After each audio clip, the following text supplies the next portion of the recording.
Yeah, but Nnamdikanu got ife men and Bogaria. We are pushing to the end of the game because having taken this, had this appeal to you, nothing will happen to it again. Nobody can withdraw it again. So the law will take its course, and we have between now and December 15 to get judgment.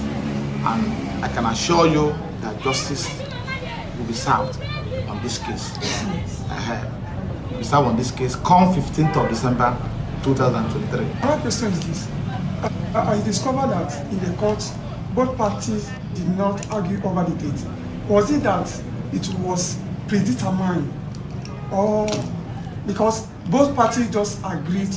I was expecting my document to argue to, reduce or bring back the date because of the condition of the. This is Supreme Court. We even thank God that they mentioned it. The Supreme Court, they don't give date. And once they mention date, the Supreme Court, they have no authority whatsoever to challenge them, to even to prevail on them to change it. I believe you were in court when they adjourned the matter to 6th of February 2026. Yes. You were not there. They couldn't matter. They adjourned it to 6th of February 2026. You're not there. So you have no right or powers to challenge, to even utter a word once they fix the matter for judgment. Because it's coming up for judgment, not hearing. The only way it's coming up for hearing, you can probably appeal to them that my client is this and that and all whatnot. They will not consider it. And that was what they considered in bringing this, giving us this date, 5th of October, for hearing this matter. Thank you. Thank you very much. Another question, finally, Professor, thank you very much. Nigeria government like playing tricks. What happened if on the 15th of December they decided otherwise, maybe shifting the date? No, it doesn't. It can't happen in Supreme Court. Thank you so much. It can't happen. Another thing I want to ask final question. Is there any way Nigeria can file any case again before that day? No. It's done and dusted. You can't file. They cannot litigate upon the matter before the matter adjourned for judgment before the Supreme Court. They cannot file anything again. And that is that if after the judgment, Nigerian government decide not to obey the judgment of the Supreme Court, what happens? That means they're calling for war. I don't want to go. I don't want to get to that stage. I don't think so. They can't even dare the authority of Supreme Court. Thank you. In Supreme Court, as a matter of fact, they don't usually give dates. They will tell you that they will reserve judgment for a day to be communicated to parties. So, but in this case, they were gracious enough to give us date. So I understand probably their dockets and schedule of work. So we have been exercising patience since June 29, 2021, and I believe we have less than 2 months of thereabout for the judgment. And the most important thing, let justice be served.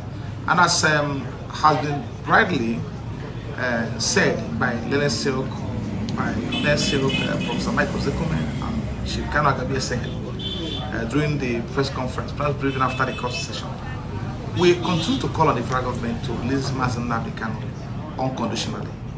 Because the fact remains that Nnamdikanu has been discharged. Then, of all indictments of criminal charges against him, that's number one. By virtue of judgment of the Court of Appeal delivered on October 13th, 2022, listen to it carefully. Then the court proceeded in that judgment to restrain, to prohibit his further detention or further prosecution or any form of indictment before any court again.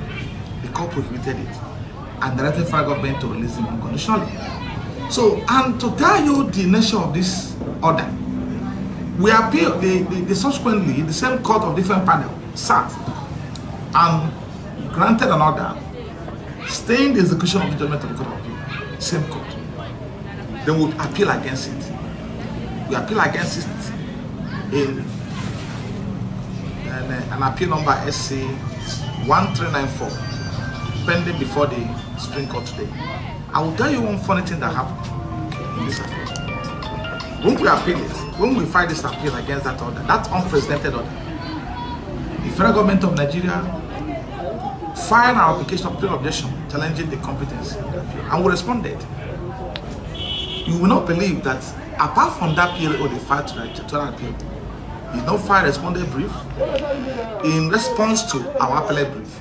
They didn't file another process because there's no law availing the circumstance for them to rely upon. They have no law to rely upon in justifying the order. order which was granted without jurisdiction of the court. Are you with me? So that will tell you the nation how grave the order, how grave the order staying execution of judgment of the Court of Appeal appears, because they have no law in head.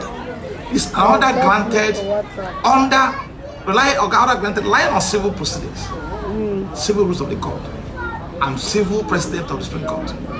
There is no provisions under the extant criminal direction of the Court of Appeal that allows such an order to be granted, staying in the execution of the liberty of a citizen. It doesn't happen. It's unprecedented. And to further demonstrate the seriousness of what they did, the federal government have no place to rely upon. They have no authority to rely upon in filing the respondent brief in that appeal today, and it was adopted today. So that will tell you the how serious or probably how unfounded in law that order is. Right? So I thank God that they've taken everything. We are waiting the judgment of Court of Appeal, the Supreme Court, which will be delivered on 15th. I urge us to remain calm. I know it's a matter of time. And I still join the leadership of Chief Ganya saying, who called on federal government to immediately release Nnamdikanu condition, because there's no justification for further detention. There's no justification whatsoever. If there's any justification for detaining him in breach or in violation of the judgment of Court of Appeal delivered on 13th of October 2022, they will have stated it in their respondent brief. They will file a challenge of appeal against that order. There's no justification whatsoever. So his detention today remains illegal, unconstitutional, and a gross violation of the stamp laws and also by the order of Court of Appeal. Right? So we call on the government to do the needful by releasing him unconditionally and allowing him to go. Thank you. Okay,